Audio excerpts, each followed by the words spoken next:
Bismillahirrahmanirrahim. Assalamualaikum warahmatullahi wabarakatuh. Alhamdulillah.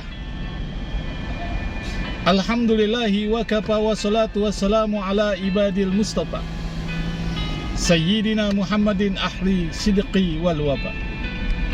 Ashhadu an la ilaha illallah wahdahu la syarika lah, wa ashhadu anna Sayyidana wa nabiyyana Muhammadan abduhu wa rasuluh la nabiyya ba'dah. Allahumma salli wa sallim wa barik ala Sayyidina Muhammadin al-Fatih lima uhlika wal khatim lima sabaqa nasiril haqqi bil haqqi wal hadi ila syiratikal mustaqim wa ala ali haqqa qadrihi wa miqdarihil azim. Sahabat Buya Helmi dimanapun berada, puji syukur mari kita aturkan kepada ilahi Rabbi Allah subhanahu wa ta'ala, Zat yang memberikan kita kenikmatan, sehingga dengan kenikmatan-kenikmatan itu kita dapat melakukan suatu aktivitas kita sehari-hari, seraya kita bermunajat, bermohon, berdoa kepada Allah subhanahu wa ta'ala. Mudah-mudahan aktivitas yang kita lakukan pada hari ini kiranya membawa keberkahan, keredaan, hidayah dari Allah subhanahu wa ta'ala. Amin ya rabbal alamin. Sahabat Buya Helmi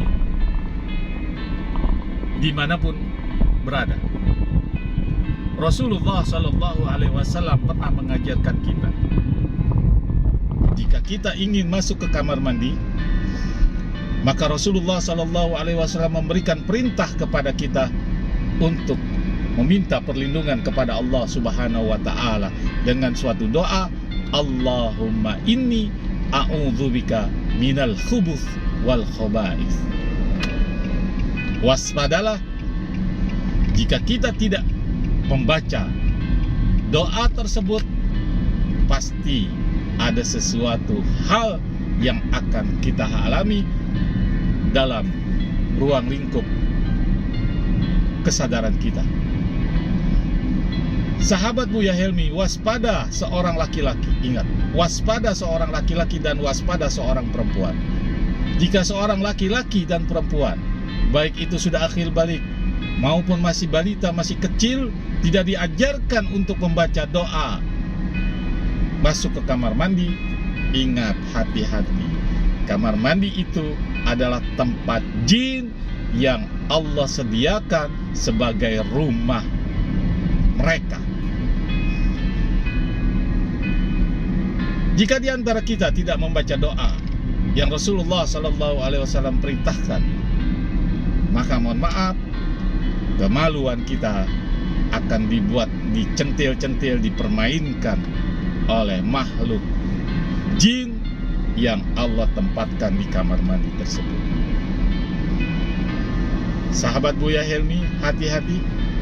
Allah subhanahu wa ta'ala tatkala iblis, jin, syaitan meminta rumah karena Nabi Adam alaihi salam diberikan tempat, yaitu di dunia, fil ardi khalifah, sebagai khalifah di dunia, maka jin merasa iri dengan pemberian Allah subhanahu wa ta'ala kepada Nabi Adam alaihissalam.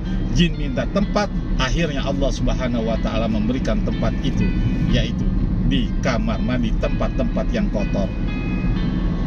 Sahabat Buya Helmi dimanapun berada, sekali lagi ingat, waspada.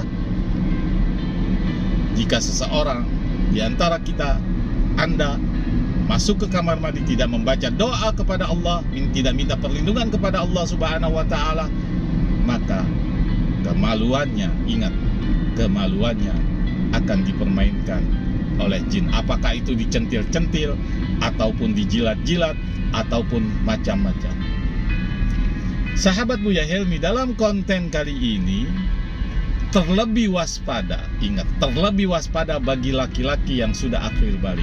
Awas, jangan melakukan hal itu. Dan ini hampir dilakukan oleh banyak laki-laki yang sudah akhir balik. Gara-gara gairah seks memuncak, dia melakukan hal ini. Sahabat Buya Helmi dimanapun berada, larangan Allah melakukan perbuatan ini di kamar mandi. Perbuatan apa itu?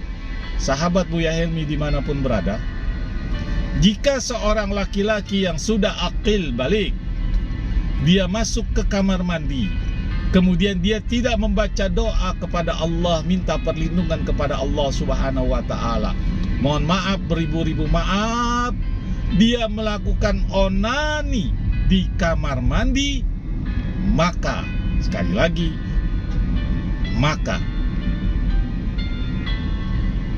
sperma yang dikeluarkan oleh laki-laki tersebut, wanita-wanita jin yang ada di kamar mandi berebut untuk mengambil sperma itu, kemudian diambilnya sehingga menjadi anak-anak jin. Itu bukan kata saya, itu kata hadis Rasulullah SAW yang diriwayatkan oleh Imam Bukhari dan Muslim.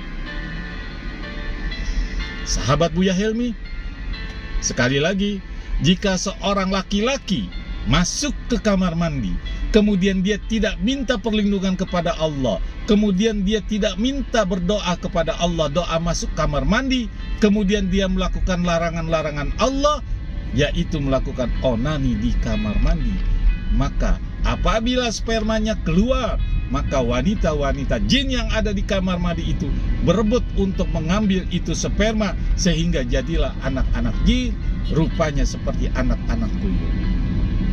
Waspada, waspada,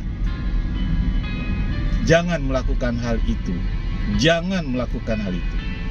Timbul pertanyaan, kok bisa? Kan jin dan manusia tidak bersetubuh. Kenapa bisa? Oh, bisa saja. Kita lihat teknologi kedokteran. Seorang wanita, dia ingin sekali mempunyai anak, tapi suaminya mandul, suaminya tidak bisa memberikan keturunan. Apa yang dia lakukan jika dia ingin mempunyai anak, sedangkan rahim dia subur? Maka dia melakukan suatu tindakan medis, yaitu bayi tabung. Bayi tabung apakah bersetubuh? Sperma orang dimasukkan tabung, kemudian disuntikkan ke rahim wanita yang subur tersebut, jadilah dia mempunyai keturunan dari rahimnya. Untuk daripada itu, sekali lagi waspada, ingat larangan-larangan Rasulullah SAW melakukan hal-hal di kamar mandi. Yang pertama, tidak boleh berlama-lama di kamar mandi. Yang kedua, tidak boleh bersiul atau bernyanyi di kamar mandi. Yang ketiga, tidak boleh bicara di kamar mandi. Yang keempat, tidak boleh melakukan hal seperti onani dan macam-macam di kamar mandi. Yang kelima, tidak boleh mendengarkan musik atau bernyanyi. Itu larangan-larangan Rasulullah SAW. Tapi apa yang terjadi? Apa yang terjadi pada saat sekarang ini? Kamar mandi digunakan untuk bermain HP. Kamar mandi digunakan untuk bernyanyi, mendengarkan musik di handphone. Kamar mandi berlama-lama sambil merokok dan hal-hal yang lain.